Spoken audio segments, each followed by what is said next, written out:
Welcome, welcome. My name is Jason Murphy. This is the Wednesday night Dharma group. Glad you're here. Um, yeah, in case you guys couldn't tell, I have a little bit, I don't know, I was riding my motorcycle and I think I got some sand in my eye and it's been like swollen all week. So it's not a black eye, although I've had black eyes and given Dharma talks before, but it's been a long time since that's happened. Um, so Yeah, so welcome and glad you're here. Today's the 10th week of this series I've been going through using a book by Ajahn Sucitto known as the Paramis. I've been talking about the group of teachings called the 10 Perfections. And if you're new, I don't know if there's anyone new here to the group. Anyone that'd like to introduce themselves, just unmute yourself and tell us your name and what brings you here, and if you'd like. Hi, I'm Sid. I feel like I attended one of your talks like at like the Leveda Institute or something in the Valley, but I don't know. I've been disconnected from the Sangha, so I'm trying to just get back into it and Yeah, yeah, get it on. Thanks. wonderful. Yeah. I was doing some Wednesday night or Friday night groups over there for a while. Yeah. Yeah, glad you found us. Yeah. Anyone else? Some people who either have been coming on Mondays or maybe you guys come other days of the week. We do have. I think it's just about every day we have something happening here at Against the Stream. So basically, Monday through Sunday, there's some kind of teaching happening, and you can always uh, check out our schedule at Against the Stream, and we can go from there. So we're going to start with a bit of a meditation tonight, and then I'm going to give. Well, let's see. What should I do? I think to talk a little bit about. So, in the culmination of these paramis, these 10 perfections, we have arrived at equanimity, which is often the last on just about any of the lists from the Buddhist teaching. Equanimity is thought to be one of the highest qualities, or um, one of the most challenging, one of the most difficult, but it's also incremental. Like all aspects of wisdom found within Buddhism, it grows. So it's not like you arrive at a place and then you've meditated on the mountain for 5 years and then you know something snaps in your mind and then you're never that's it. You've achieved enlightenment. It's more like a gradual process where we begin to kind of see things more clearly. We begin to have less dust in our eyes through the inquiry and the contemplation of the Buddha Dharma and these aspects, these qualities, these different kind of things that we're talking about. So equanimity, I'll speak a little bit more about it, but we'll start with a meditation that I think is fairly simple, that brings in the qualities of equanimity and might be useful actually at this time with some of the political stuff happening. And um, because it has to do with karma. It has to do with that people are the owners of their own actions, which is basically a way of looking at equanimity, which says, nobody gets away with anything. Like we all carry the karmic weight of our actions.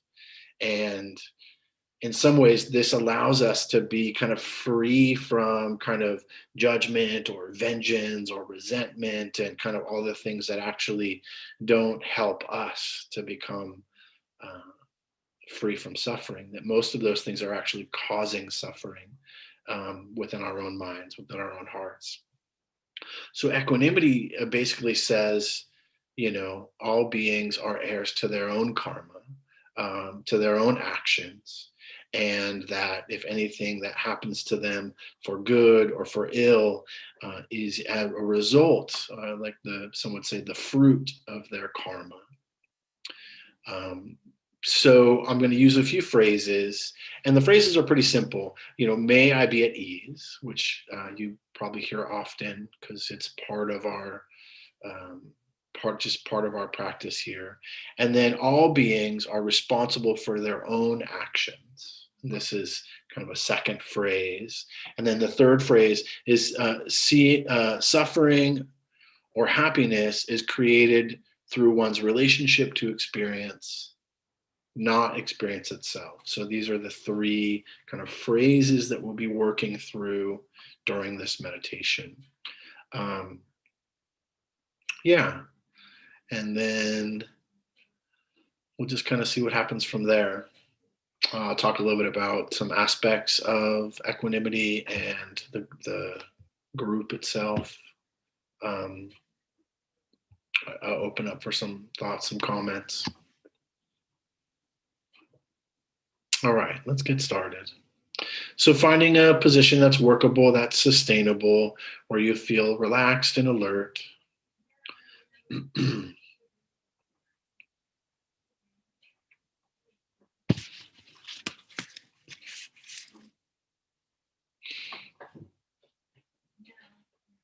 It's helpful to allow the eyes to close. Take a few deeper breaths, connecting in.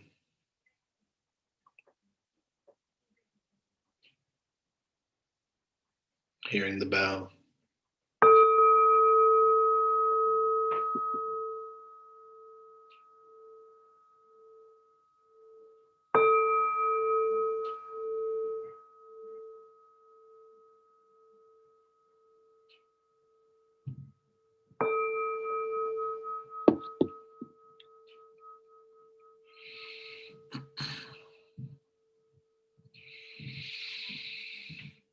So in some way, turning the attention inward, the experience of the breath and the breath in the body.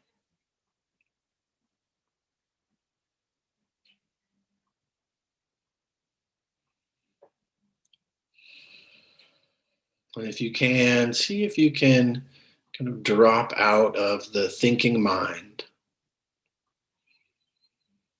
and drop into the feeling body.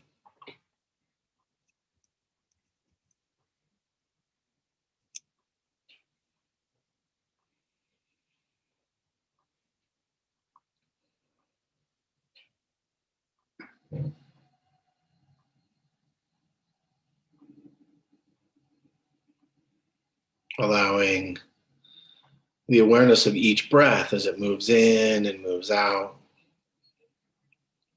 And just spending a few moments experiencing the present time breath, body awareness.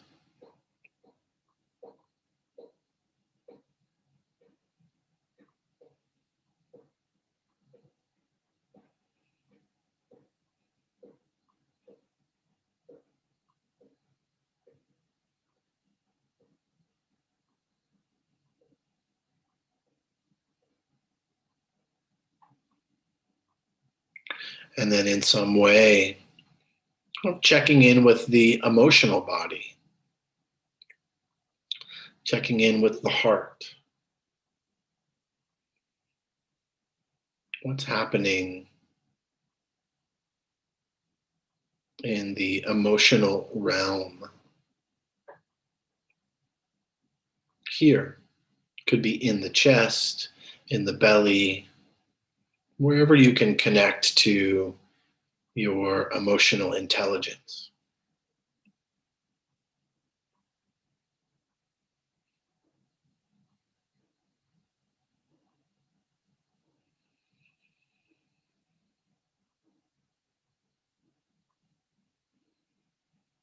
As much as you can, seeing if you can stay connected to the body, to the breath. And even though the mind will, pop up movie screens of different thoughts, just seeing if you can allow that to be in the background of your attention.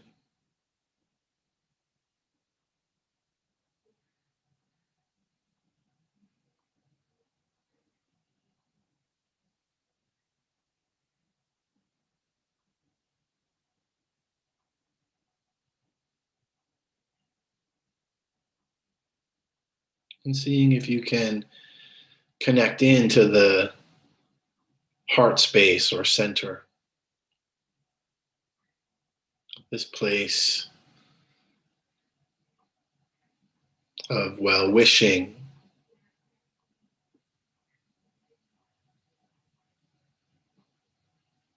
this place of refuge.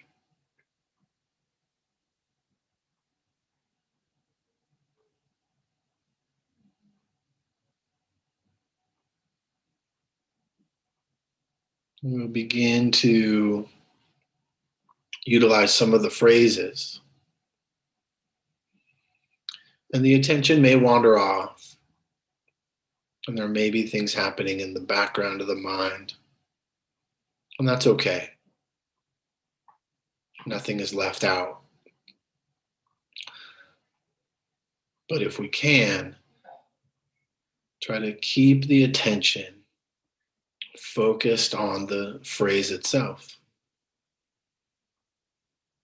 Kind of an 80-20, 80% attention towards the phrase, about 20% on kind of what's happening underneath the practice.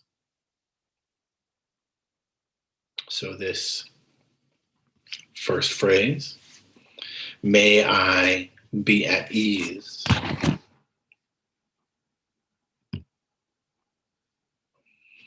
Just beginning to repeat this phrase.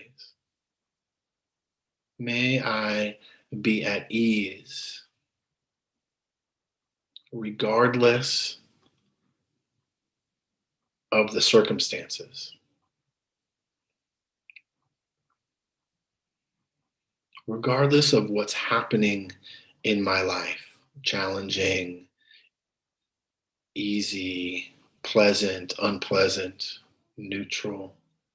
May I be at ease.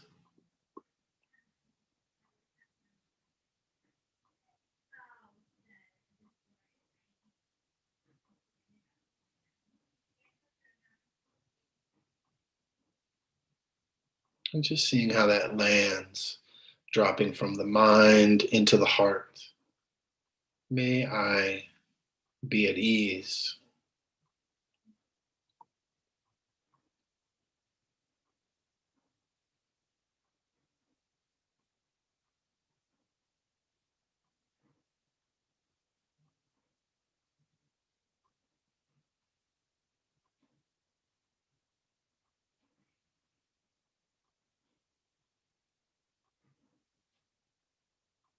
And this second phrase, all beings are responsible for their own actions.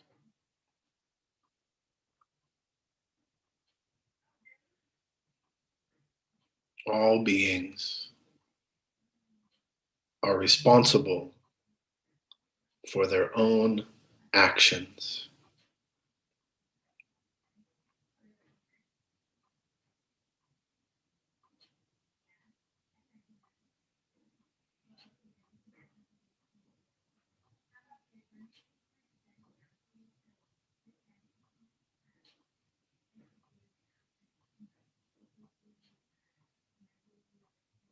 All beings are responsible for their own actions.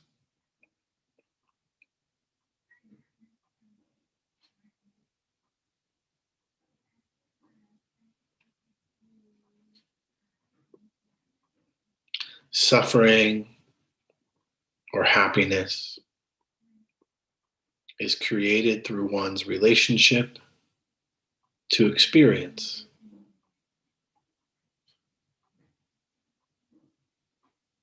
not experience itself.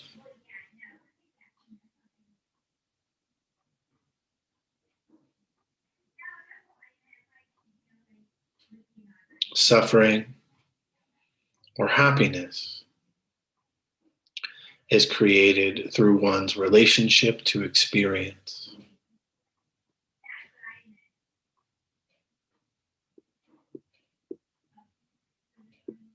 not to experience itself.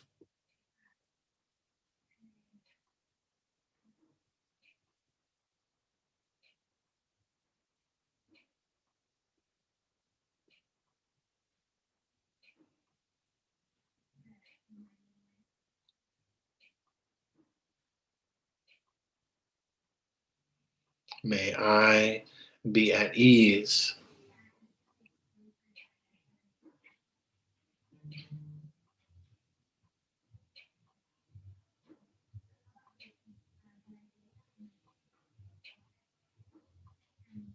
all beings are responsible for their own actions.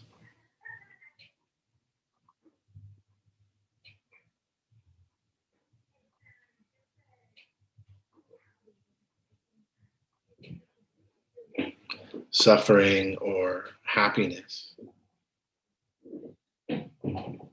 is created through one's relationship to experience, not experience itself.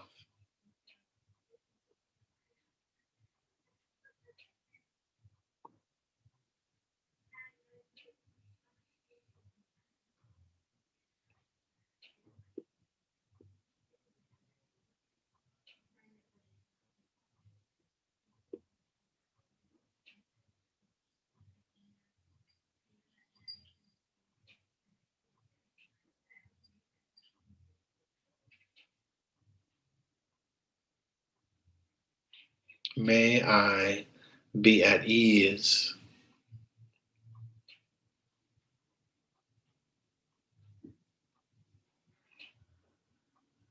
regardless of circumstance.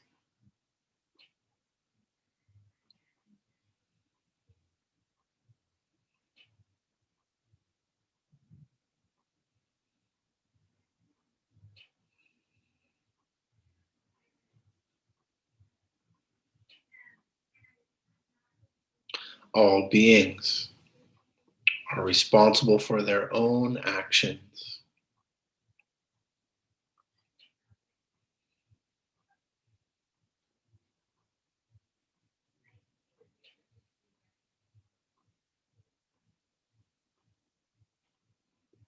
Suffering and happiness is created through one's relationship to experience, not experience itself.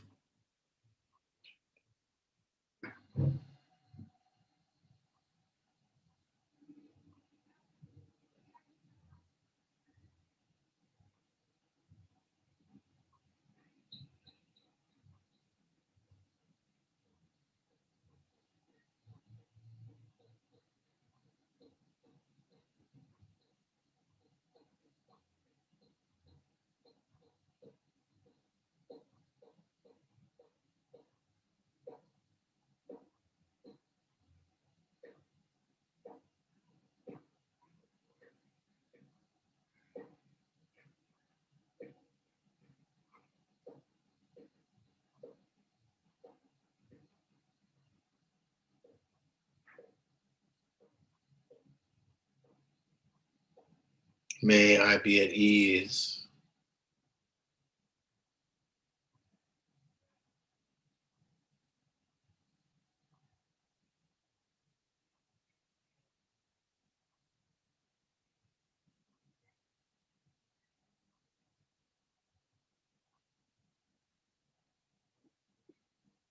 all beings are responsible for their own actions.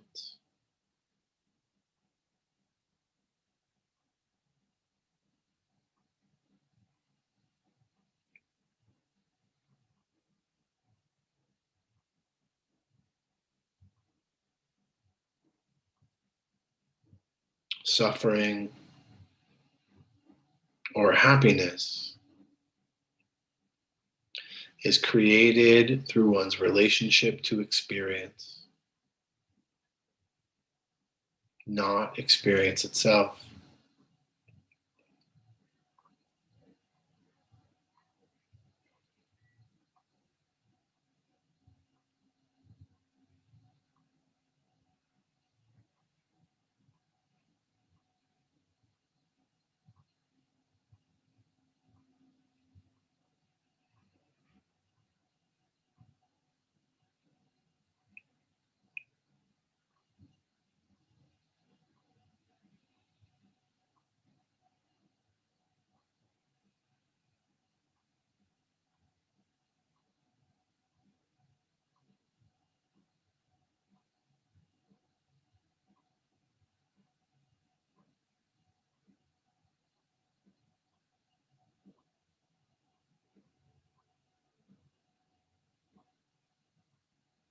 The invitation is to find a balanced heart and mind,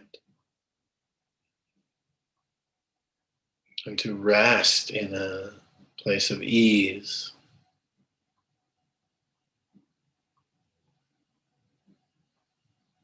May I be at ease,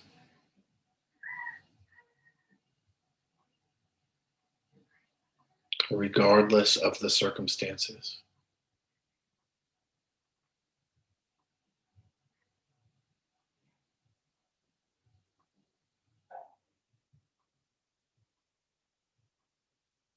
All beings are responsible for their own actions.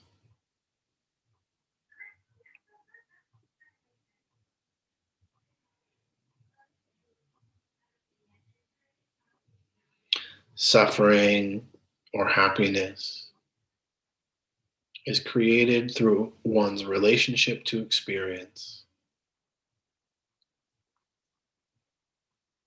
not experience itself.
So, for the next few moments, the invitation is to let go of the phrases. See if we can still hold the sentiment of balance, balanced heart, mind, evenness.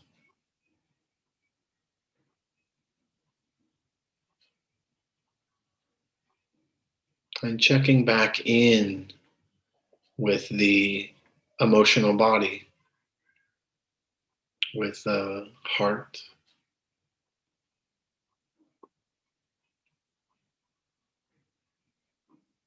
And seeing if you can rest in that place of peace and ease beyond the ruckus.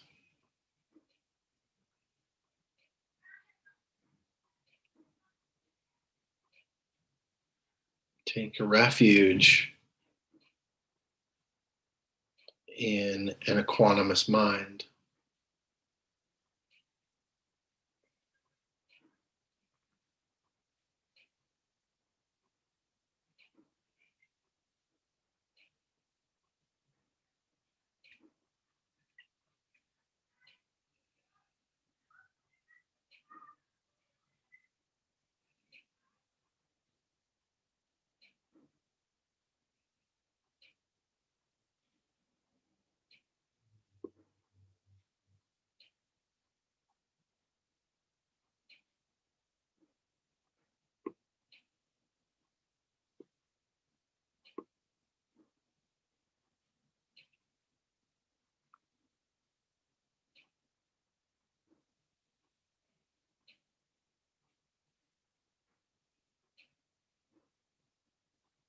Connecting back in with the breath.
Hmm. So take a moment and maybe just kind of reflect on what that experience was like for you, whether it was difficult, whether it was easy, whether you were able to stay connected to the heart, whether the phrasing felt comfortable or contrived or challenging.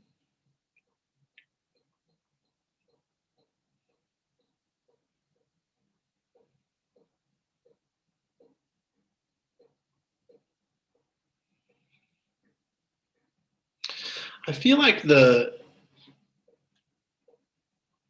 essence of equanimity, the way I really kind of just view it as wise heart, like this having a wise, compassionate, kind, appropriate, appreciative, grateful, non attached experience with all things. That's, in essence, the all of the Brahma Viharas, all of the what we call the heart practices or the sublime states, which, by the way, I think that Noah is going to be doing um, Noah's going to be doing a class going through his book, Heart of the Revolution, starting pretty soon on Mondays. So you can get more detail on that. But I'll give you the brief overview of what we call the heart practices. Last week, we spoke of metta, or kindness, and that being the ninth component of the paramis, the perfections, and the first component of uh, the heart practices, right? So there's, it's just kind of one of the ways I kind of view the Dharma or Buddhism as the kind of like Russian dolls, where there's like one doll and then you open it and then there's two and then there's two more and you just keep kind of, they get smaller and smaller and smaller and smaller, and they're moving, they're getting more kind of detailed as you get down to the smaller bits. That's kind of the way I view the Dharma. The more that we start to learn, we start to unpack, and there's this list and that list, and they're all important and useful, and we'll get it over time. Um,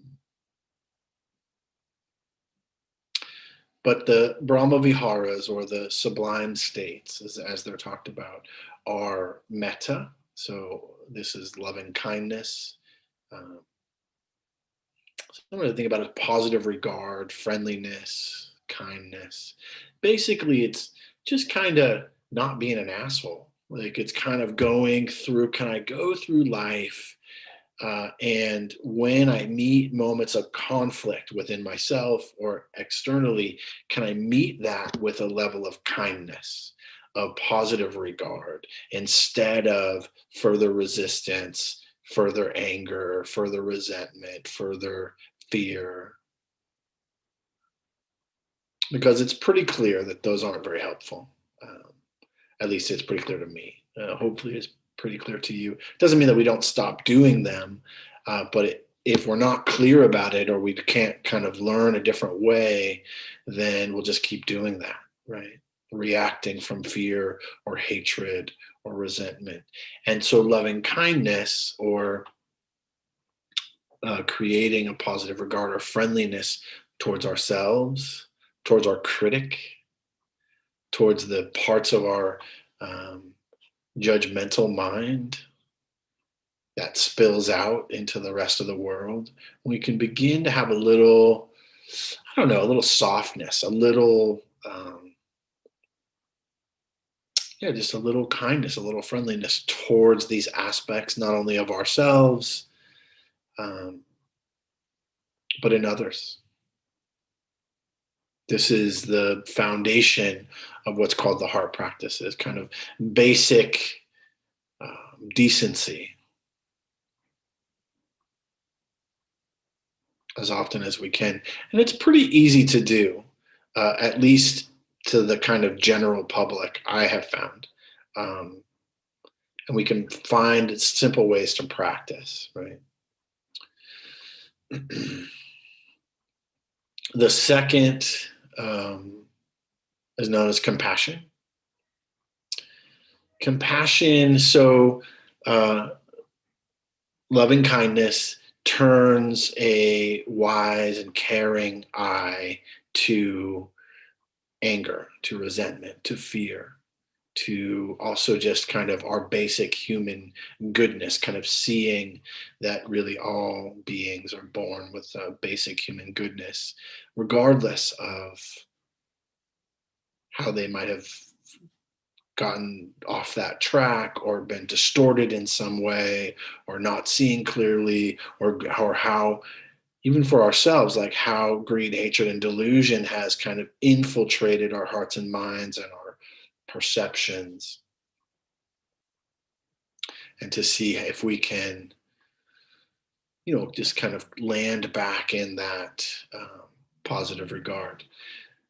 Compassion turns towards the suffering caused by delusion, by greed, by hatred, the suffering that we experience personally, or that is experienced kind of collectively, or that even the suffering of somebody else, seeing somebody who is, say, suffering from addiction or homelessness or rage, seeing somebody who, um, can't hold a job because they just constantly have to argue with their boss about being right. I know that one because that used to be me. Like, I did construction years ago, and um, I just couldn't just say like yes sir or whatever you say sir. Like, it just wasn't in me, and for that reason I couldn't really keep a job, and there was a lot of suffering. And this is I was like maybe 18, 19, and I couldn't keep a job. Um, and it took some time for me to realize that it wasn't everyone else, that it was me. And the suffering that I was causing, well, I was causing myself. Um, but so when I see someone else that's struggling in some way and kind of causing suffering for themselves, or just a victim of circumstance, such as what could be homelessness for many people, having some compassion for that, leaning in with some care. Doesn't mean we have to get codependent. We don't have to take it away. We don't have to try to make it better. None of that. Just seeing the suffering and extending some care. And that might mean giving someone a couple bucks. It might mean helping someone out in some way. It might mean, extending in some way that feels generous. That might be something that we do to help, but but equanimity helps us to see that we can't actually take any other person's suffering away. Like, I could give someone $100 that doesn't have any money, and that would help them to some degree for a period of time. But would that really alleviate the suffering that they experience? Probably not. Chances are, it goes a little deeper than a couple bucks.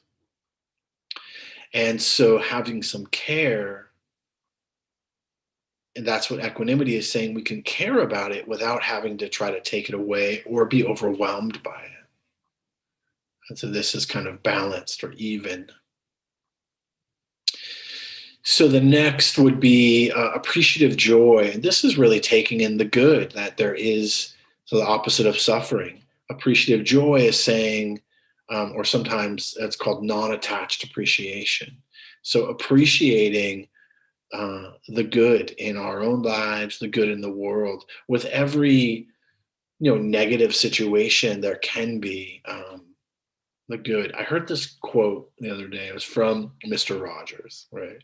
Mr. Rogers, talk about taking in the good, that guy just did it.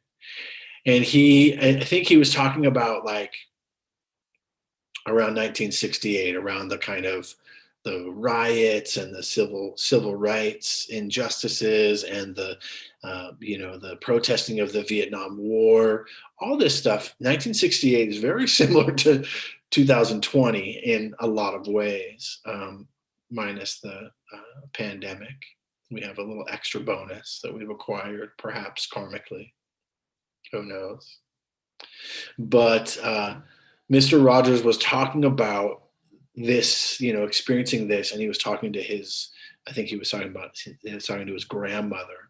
And his grandmother, he was kind of overwhelmed by all that was happening in the world. And his grandmother said, look for the people that are helping.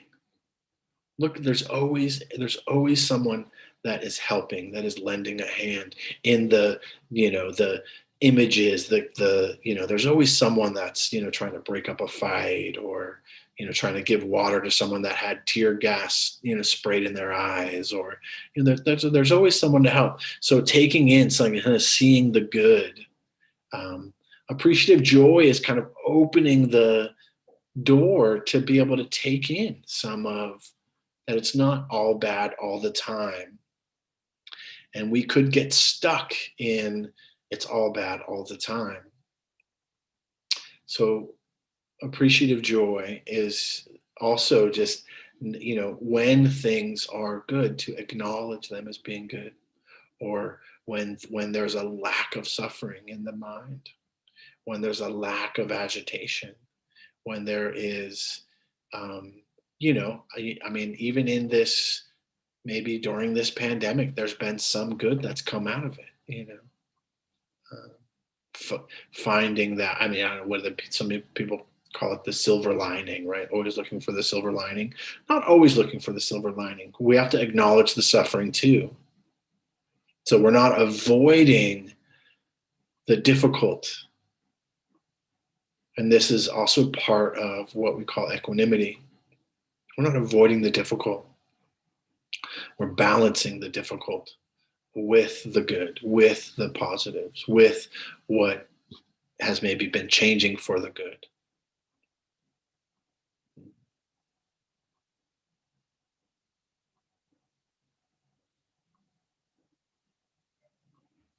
So I'm going to read this little piece here. So this is something that the Buddha taught. The Buddha, upekkha, or equanimity, established an even and balanced mind in an unbalanced world, right? With fluctuating fortunes and circumstances, right? Gain and loss, fame and ill repute, praise and blame, pleasure and pain.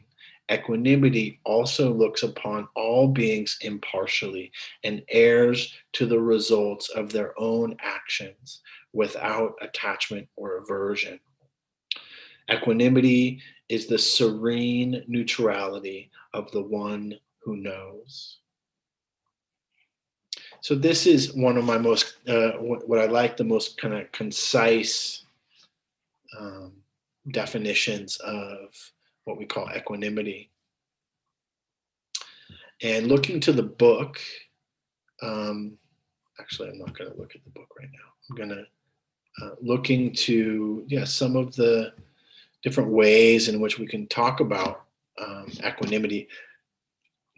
Oftentimes equanimity is really misunderstood. It's thought of as being kind of like numbing out or not acknowledging. But this isn't really true. That it's also not really it's not like that big of a, for people not maybe in Buddhist circles or in contemplative circles, equanimity isn't even something that's in their vocabulary. I wanted to say a little bit about what equanimity kind of means. So the word upekkha can mean neutral, right, in terms of feeling. It can give the impression that one is indifferent or doesn't care, nonchalant, a kind of an indifference. Right? But this is a stupid equanimity. That there's nothing furthering it. Nonchalance carries delusion that does not fully acknowledge the feelings or the consequences of mind states. So when I asked you to, kind of check in with the emotional body, check in, what's happening here? So equanimity acknowledges that, but doesn't become overwhelmed or shaken by what's happening. It's not an escape. But what can happen is if we fall into kind of indifference or numbing out, right? Things get vague and fuzzy. It's a bit of a defense. So there's a personality type that goes along with this, and it's called delusion. It's the delusional type. And delusional types, they tend to kind of, they are often get a little bit like bypassing, so kind of suffering, spiritual bypassing, which is a defense mechanism. They're kind of, toxically optimistic, right? There's actually a phrase that came up recently. I started to see in some of the pop psychology, or I don't know, maybe memes or whatever, toxic positivity, right? So toxic positivity is a lack of balance. It's only seeing the positive, only the appreciative joy, not the suffering, not the anger and the resentment. And so, one of the aspects of equanimity is about being able to kind of hold both. You know, so it's understandable though that we'd want to check out, that people want to check out, especially, all the news and the kind of, if we can be inundated with the negativity that's out there. And that's why I liked that kind of Mr. Rogers, kind of story about looking for the good in the chaos, when we watch kind of some of the disturbing footage. Even like the George Floyd, there were people saying, hey, stop. There were people videotaping. Yes, it was a horrible situation. And there were people there that were, if that person hadn't have made the video, maybe there wouldn't have been a greater sense of awareness around this particular, injustice. So seeing the good, but not being overwhelmed by it. So instead of the kind of fellow feeling or developing empathy, people pass comments or philosophize or talk about suffering as a statistic, right? And not as a felt experience or something that we're joining in. So this statement, may I be at ease regardless of the situation or regardless of the circumstances, is about landing in our own awareness of what's happening in our experience. And then being able to kind of tolerate what's happening without being overwhelmed by it. And without turning to the indifference of not seeing the suffering itself, So the mind will always find something to get irritated about or fascinated by, right? It can be really distracted, the shiny new object. All of our phones and social media have been kind of, geared towards popping ads in. And if you ever had that conversation where you have a conversation and then you see an ad about something you talked about, that's kind of scary. It's kind of deep. That's some deep state shit. And they're playing to the mind. They're playing to that we either get irritated by or become fascinated by things all the time. Right? The mind always finds something to need or to worry about and sorrow over. This is because the mind receives input in terms of perceptions and feelings that register experience as pleasant or unpleasant, which is natural enough, of course. This is what happens in the mind. But then an undeveloped mind adds mental activities, right? And or programs of craving, aversion, self-interest on the top of that. So there's what we're experiencing, and then there's all of these kind of, sometimes I call it perceptual database, kind of mentally kind of overlaying, we see some level of injustice. And then we relate it to our own injustice that we've experienced when we were younger or something like that, or yesterday. And then we become enraged, we become overwhelmed.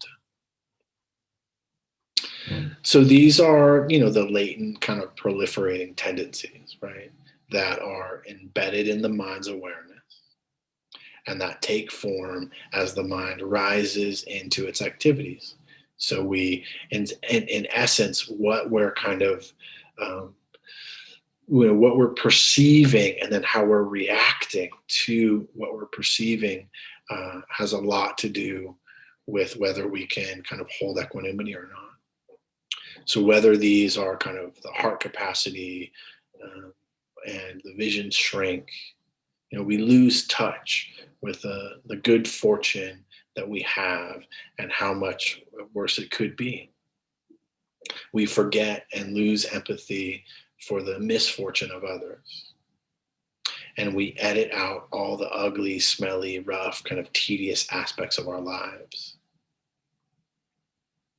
So this is, again, part of that kind of moving into the dullness. We want to, I don't know, I think we get into some kind of denial. We want to protect ourselves. So our comfort zone is only a percentage of what is actually going on. The other stuff, is on the other side of the border, where as soon as we touch it, there is a twitchy reflex because the mind just can't be with that fear, pain, or inadequacy. And this weakness gets ignored instead of tended to. So this is an aspect of what happens when we're kind of in denial of suffering, or when we're not developing the equanimity to be able to feel balanced around what's happening in the world.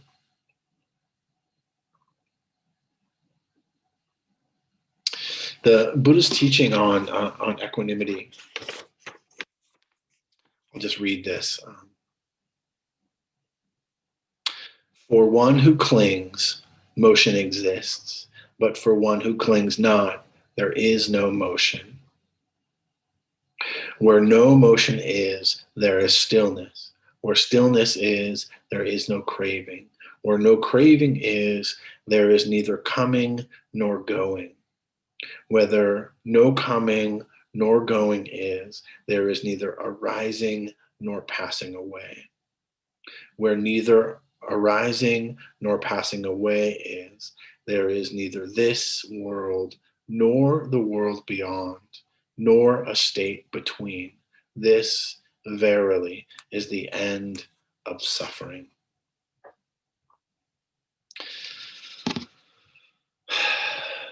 So as some of the teachings of the Buddha kind of come out, they're a little bit they're like koans, right? They can be a little tricky. This, I think, is talking about causality, right? The kind of the cause and effect that we experience. So how can we develop more inclusion using the heart practices? More inclusion and not indifference. So finding a way to hold, as the Tibetans say, the 10,000 joys and the 10,000 sorrows of this world. And how can we condition ourselves to be able to, in some ways, hold the 10,000 joys and the 10,000 sorrows kind of in the same way. So part of this is what I think happens when people think of neutrality, or when people think of this kind of like that the Buddha or people who develop deep levels of equanimity have a level of indifference. I feel like this is why it's so challenging, because it feels at first, and I remember experiencing this myself, like learning to be non-empathetic, or indifferent, was the kind of go-to. Just like sometimes when people start to practice and understand like not self, or I think not self is one of them, or impermanence, then sometimes they go to kind of nihilism. Like why does anything matter if everything's always changing all the time? Or if there's no fixed and permanent self or soul, there's no afterlife, then why care? The Buddha talked about as the craving for existence, to be somebody, and the craving for non-existence, to be nobody. And equanimity falls into this kind of place of we're not clinging to and we're not pushing away both pleasant and or unpleasant experiences.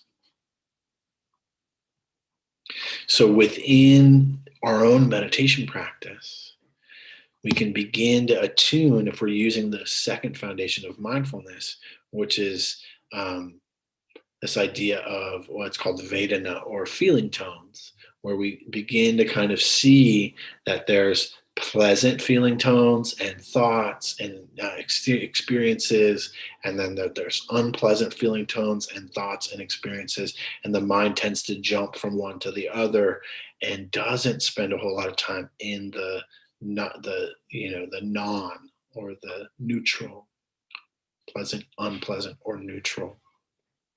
And so to be able to rest in the neutrality and to not be either pulled in either direction, but seeing it for what and engaging when need be. I also think that's important. I think it's important to think about engaging. How do we engage in social action? How do we, help others? But to do so with as much kind of even-mindedness as possible. So the phrasing that I used during the meditation, right? Suffering or happiness is created through one's relationship to experience, not experience itself. So if I experience something that feels unpleasant,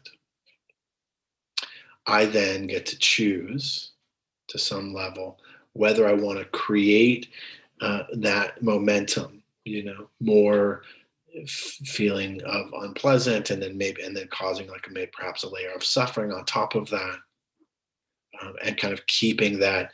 You know how when you get in a bad mood, and you could stay in a bad mood, and then things trigger you, and then it's someone that's irritating you. Wherever you could be driving, or you could be at the office, or wherever it is, but you just start to kind of pick out. You start to see things that are more irritating because the mind is kind of shifted and more kind of heightened in that way. So that would be where there's the experience that's happening, and then in some ways we're creating through our relationship to that. So the seeing it as, oh, this is a mind state, irritability, this is an unpleasant experience, and really kind of not getting lost in the kind of emotionality of things can be really useful. And some people are kind of addicted to emotions, or addicted to drama and chaos and seek it out. They feel like they constantly need to fight. It's a badge of honor. I was like that for a time, and I still like, I like a good cause. I like to, but I try not to get upset or overwhelmed or even attached to an outcome. That's another thing. I mean, you want to talk about attached to an outcome? President Donald Trump was attached to an outcome. The people that were supporting President Donald Trump were attached to an outcome. They were deluded by the ways in which that process took place, and being attached to an outcome did what they did at the Capitol, and thus creating, I don't think there was a lot of happiness created there. I think it was a lot of suffering. So that's kind of maybe an example. And then all beings are responsible for their own actions. This can be a really hard one for people. And I'm curious when we open up if there are people want to talk about what that was like to kind of repeat that phrase to yourself. Because what that means is that we are responsible for our own actions, how we react or respond in a moment of anger, in a moment of fear, in a moment of joy, um, carries weight. And just because someone doesn't believe that doesn't mean it's not true. And that takes some, there's some verifiable faith over time, you know. But this idea of like all beings are responsible for their own actions, not my wishes for them, is the other piece to that.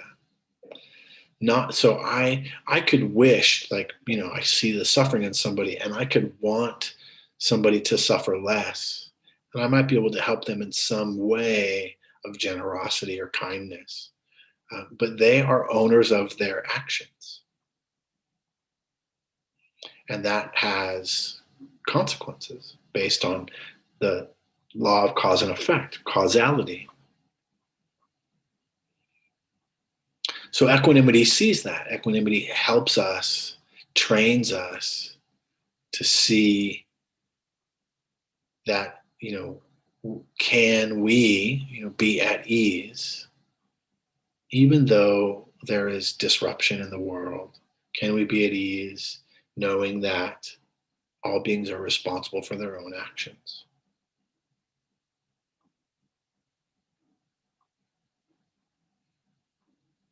And in some ways that also depends on, that moves into the next one, that our own suffering or happiness is dependent on our relationship to our own actions. How, and even if somebody does something to cause us harm, that can be unfortunate, that can be painful, that can even cause some suffering, but mostly it's painful, it can be emotionally painful. And how we carry that forward has a big, um, has a big kind of emphasis on how we're going to walk in the world, what our relationship is to that experience.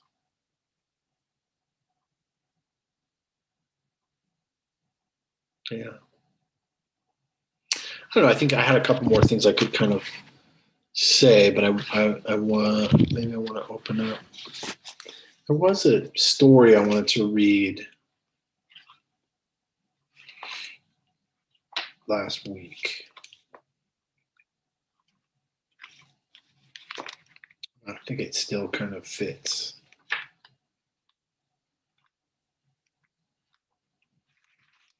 Yeah.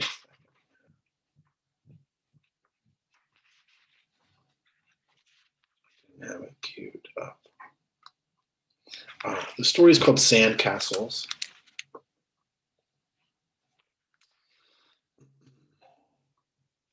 Some children were playing beside a river. They made castles of sand, and each child defended his castle and said, "This one is mine." They kept their castles separate and would not allow any mistakes about which was whose. When the castles were all finished, one child kicked over someone else's castle and completely destroyed it. The owner of the castle flew into a rage, pulled the other child's hair, struck him with his fist, and bawled out, "He has spoiled my castle. Come along, all of you, and help me punish him as he deserves." The others all came to his help. They beat the child with a stick and then stamped on him or stomped on him, and as he lay on the ground. Then they went on playing in their sandcastles, each saying, "This one is mine. No one else may have it. Keep away. Don't touch my castle." But evening came and it was getting dark, and they all thought that they ought to be going home. No one now cared about what became of his castle. One child stomped on his, another pushed his over with both hands. Then they turned away and went back each to his own or her own home. Sandcastles. So I think with that, I'm going to open up for some questions, comments, things you're curious about. You can just kind of raise your hand in the participation box if you have a thought or a comment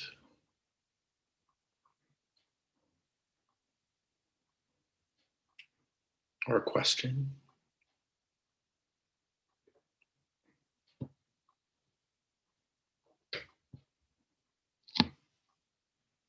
Yeah, Karen? I think it was Eleanor Roosevelt who said, "You can't insult me without my permission." Yeah. And I've thought about that quite a bit because it's pretty much the same thing. Mm. And it's kind of like, how do you let those insults fall on you without reacting? Without reacting? Uh-huh. Yeah. Yeah. Yeah, I mean, I thank you for that. I like that quote, actually. There's a similar thing that the Buddha had mentioned that is about, if somebody offers you a meal and you don't take it, who does the meal belong to? The same can be true with insults. So if we don't take the offering, the invitation, someone invites you to be mad at them, and you choose not to, who's the anger sit with? Sid. Hey, Hi, Sid. hi. I always love the concept of equanimity, but like for me, it's like it's kind of like where the the sand and the sea meet. Like I never know like what's the compassionate act to do in the moment. Like I don't know, I'm going through a particular situation that, I'm a recovering addict and alcoholic. And my partner relapsed and like was gone since like Christmas Eve and wound up like in jail and, you know, drunk in public. But I'm just like, what is the compassionate act to do, because it's like you have to have somewhat of self-preservation, but at the same time it's just like, who am I to judge another alcoholic and drug addict when I've done the same exact shit? So pardon my language. So like, It's just on YouTube. sorry YouTube. It's No, but I always have a hard time with that, because I noticed myself getting like really ego about it and like being like, how could you do this to me? When really, in actuality, it's like the person is doing it to themselves, and it's like the responsibility falls on that person. Um, and it's, and I have a choice as to whether I take it personally or whether I choose to just let it be and work itself out. So, yeah. That's right. That's right. And that it's that, and seeing that it's not just about you, and then not getting caught into the extra layer of suffering or the anger Yeah. of how could you do this to me? I think I think that's wise. And then also, um, having enough like this, the preservation to also be able to set firm boundaries. Sometimes compassion is doing setting the hard boundaries of, like maybe you need to go into rehab, or, I mean, I don't know the specifics, but you know what I'm saying? Like Yeah. taking care of yourself. So not that like, what I just heard you say is, well, how could I judge because I've done something similar? Um, yeah, you don't have to judge, but you can also take care of yourself. That doesn't mean we don't have to judge the other. You're wrong, you did this, you're bad, but we can take care of ourselves and say, like, sorry, I can't be around you if you're going to be using or drinking, or, whatever the boundary is that you set. Boundaries are kindness, actually. Boundaries are kindness and compassion to yourself and to those around you. Yeah, I suck at boundaries. I have like no idea how to do. Yeah. But yeah, thank you. Can all work on that. All right. Well, thanks, Sid. Thanks for checking in. And Michael. Thanks, Jason. Thanks, everybody, for sharing. And you talk about equanimous action or equanimity. I mean, the enormity of what's transpired over the last year and what, the seditious acts of treason and just unconscionable things the president has set into motion, and shows me that in my own experience so far, I've only been doing this for about a year, that this works. And it really is a true refuge. Because I've found in my own experience so far, like under any and all conditions, like through sitting on the cushion and showing up at the teachings and reading books and like taking some classes, doing day longs, whatever it may be, it's just give me widening circles, more spaciousness, more room to like process all these feelings. Where before I came to this, I was always like a heat-seeking relief missile, Right. And looking for things externally, never wanting to feel pain, using a process addiction to just not in a healthy fashion deal with feelings of relationships ending or just years of bad patterns that were of my making, and just out of pure honesty. And the beauty of this practice is like when I've put my shoulder into that and I take those feelings in, and it's like a Jean Amaro said, like a feeling is a feeling, a thought is a thought, a mood is just a mood. Like name it, like ask, what is it? Like, why is this? Like have a friendly attitude to it. That's where the big change is, like changing your relationship to it instead of contesting or being aversive and trying, like you say, bypass, like put your shoulder into it and just in a friendly, kind, mindful way, be like, what's going on? Like, where's this coming from? And, oh, that's what that is. And, like, don't cling to it or don't let it proliferate. Like, I can't say enough about that book, The Breakthrough by John Amaro, because I feel like since I've read that book and did the course with Noah, like subsequent books that I've read after, like Mindfulness by Joseph Goldstein, I'm reading that now. It felt like the books like really bridged good. One went into the other really well. And you talked about, I'll go on to something else. I always talk way too long. The social activism, like you, I still feel like that's very important. But I look at Gandhi, I look at Martin Luther King, I look at Thich Nhat Hanh. They were activists with compassion and kindness and mindfulness. Martin Luther King, for example, was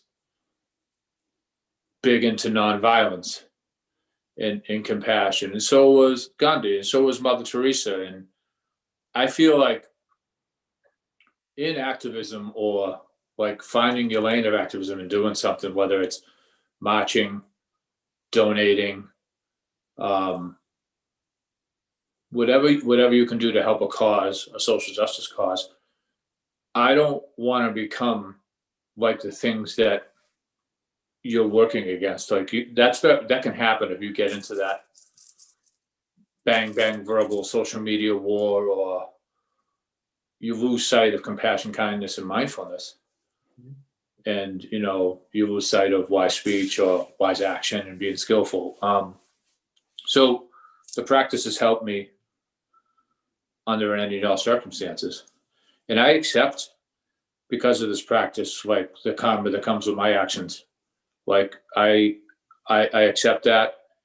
And something that the Dalai Lama talked about, and I don't know, it resonated with me, was karmic purification through acts of generosity and good deeds, and even the Om Mani Padme Hum chant prayer. He maintains that if you do that enough all the time, and you're acting skillfully, and you're in this path, and you're adhering to the precepts, the Four Noble Truths, the Eightfold Path, that you can apparently offset some of that bad karma with good works. I guess maybe what he's getting at is that, you can maybe like level up a little bit, if that makes any sense. It's not like absolving sin, though. It's not like no, I get that. Not what the Catholics say, but Mike, I mean, I think it is important to think about how Tibetan Buddhism is the Catholicism of Buddhism, and the Dalai Lama is kind of like the Pope, and it's important to say, because there is a little bit of a difference from the Theravadan school or the Northern school. The idea is not that you cleanse your karma, but that what you do is you begin to create that your relationship to your past actions is changed. You're not absolved of anything, but moving forward, you can create new acts of, what we would call positive karma, or, and then that's where the balancing out can happen. So just to kind of say, and thank you for your thoughts and comments. We have another one. So I want to just kind of move to that person. Okay. Linda Lee. Hi. I have a question, and it has to do with like current situations in our political world, and I feel like those people are idiots, and they're so stupid. And then I kind of have this like superiority thing within myself where I'm judging them for what they did in last week. And so, how, and I'm trying to find the middle way. I don't want to be attached to any outcome, but I certainly have a preference. And I certainly, like, the things that happened in Washington were very upsetting to me, and as appropriately I think they should have been. And so with that and all of this, like everything that is happening now in our political world, I have my ideas of what is right, correct, and good. Others have perhaps have an opposite idea of what is good and correct, right? And so I think I'm right, they think they're right, but I clearly think they're wrong. So do you know what I'm saying? It's like I'm not trying to, like, I'm just like, I don't want to get caught up in it, but yet as I feel like it's my duty to stand up for what is right, but they think that they're doing their duty and standing up for what right as well. And so I'm really trying to just kind of, could you offer any suggestions around that, if you would, please? Or just around finding the middle, or just finding peace within myself around the whole thing. Yeah, I mean, this is where I like these phrases that we used, right? These phrases of, may I be at ease regardless of the regardless of the situation, and that all beings are heirs to their own karma, to their own act, right? And Also, that piece around superiority of kind of I'm right, you're wrong. There's a ton of that that's happening politically, and it's all about, the divisiveness and separation. And this isn't, I had made, I almost never do this, but I put some like post on, um, I don't know, Instagram or something. It was somebody else was talking about like just like blaming, a lot of blame, like blaming Donald Trump, blaming Donald Trump. Donald Trump did all of this. No, that's not the reality. The reality is that greed, hatred, and delusion, and racism, and separatists. That's what this country was built on, and that Donald Trump was and is a catalyst.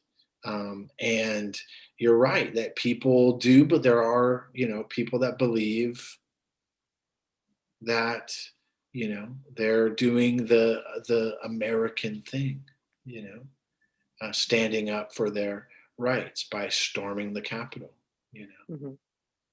and, all beings want to be happy. They just get confused about what that means. All beings want to be free from suffering. And I just feel like sometimes, so it's like, it's part of that kind of backing away and trying to see the neutrality. And really my suggestion is to, metta, in loving kindness and compassion to them, to yourself. We all have levels of ignorance, right? I mean, anyone in here don't have any ignorance? Okay, Mark, you're teaching next week. But we think, right? Because we get into, because we're deluded. We believe, and especially when we can get caught into right and wrong. I'm right, you're wrong. I'm big, you're little. I'm powerful, you're not. Whatever it is. So just to kind of back away from that, or lean into where is our conceit, where's the I'm right. And it's tough because right is the side of goodness, right? The side of equality, the side of, it seems like it would be pretty easy to be like, yeah, what is the Black Lives Matter movement? Like, what is that really saying? What is the all lives matter, rebuttal? Don't forget me. Don't cast me out.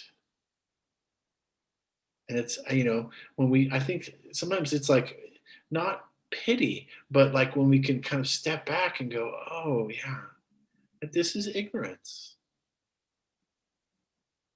Greed, hatred, delusion. Not to simplify it, very complex. These are all fruits of greed, hatred, and delusion.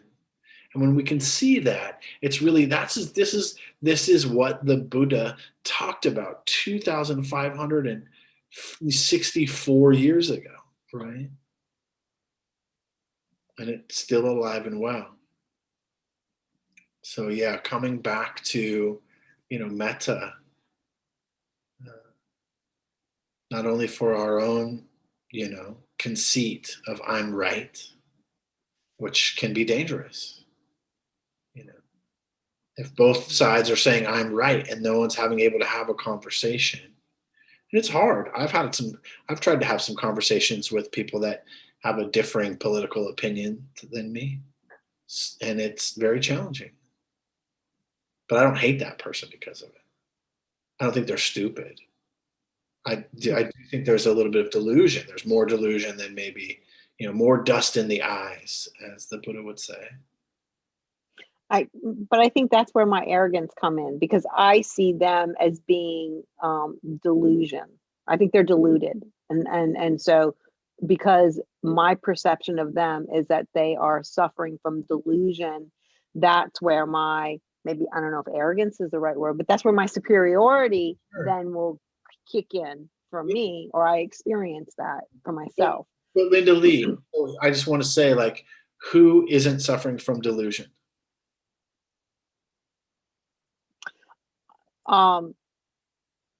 Well, in those moments, those people who were storming the Capitol, to my perception, they were deluded. To their perception, they were not. Maybe, but what I'm asking is a bigger question of, like, do you have delusion? Delusion is very deceptive. Yeah. Yes, I do have delusion. We all do. It's part of this life experience. That's my point. Yeah, that's kind of my point, is that even though their particular delusion, and I'm not defending them, actually, I'm actually trying to say, like, resting in seeing the commonality, the inclusion rather than the exclusion, and loving kindness. Yeah. May you be free from suffering and the causes of suffering, Mm-hmm. May you see clearly, whatever can work to soften your own heart or the own kind of rigidity around, because there's rigidity on all sides, Mm-hmm. and so seeing that, where can we soften the edges, It's a tough question, and it's a tough practice, and it's definitely, there's a lot of opportunity Mm-hmm. this is why I think that metta, that loving kindness, positive regard is the foundation. Yeah. So thanks for that. Thank you. I don't know if anything I said was helpful, other than, like, just keep going. Okay, guys. So Mike, thank you. He put up the Against the Stream donations link and the book and the upcoming classes. Awesome, Mike. Thanks for that. Thanks for your support there. There's a new class coming up with what's her name? Ajahn Sundara, and she has another book. So Noah is kind of doing a Western Thai forest monks and nuns book study series. And Ajahn Sundara is someone that I've also known for many years and is very insightful. I haven't read that book, so I might join. And yeah. So let's just gather up all the goodness. Thank you for those of who attended, and just gather up all the goodness of our practice, and know that we are all, hopefully seeking freedom from suffering for ourselves and for all beings. And may we all continue to do the work that needs to be done to free our own hearts and minds. May we all be free.